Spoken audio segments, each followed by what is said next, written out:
Number 11, they poured on my wounds liquid lead and resin, and after this torture, they pressed me on the nailed chair so that the nails went deeper and deeper into my flesh.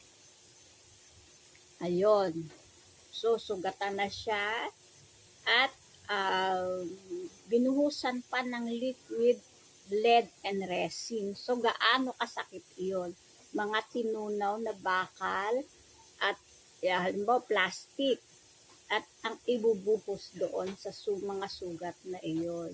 So, gaanong pasakit ang dinanas ng ating Panginoon para sa atin. Hindi pa yon at muli siyang iniupo. Iniupo siya doon sa upuan at iprines siya, idiniin pa siya doon sa upuan na mayroong mga nails. Ayun. At ang nails ay went deeper, na mas malalim sa kanyang flesh. Number 12, for shame and affliction, they drove needles into the holes of my uprooted beard.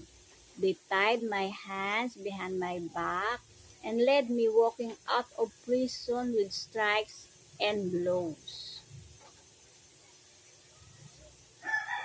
So, ito po, for shame and affliction. Yung, di ba, akala natin binunot lang yung kanyang balbas. Pero hindi pala ganun. Binunot at sinaksakan ng needles, ng mga karayon ang kanyang bigote. Doon sa mga uprooted beard niya ay nilagyan pa ng needles yung kanyang uprooted beard. Tapos tinali yung kanyang kamay sa likod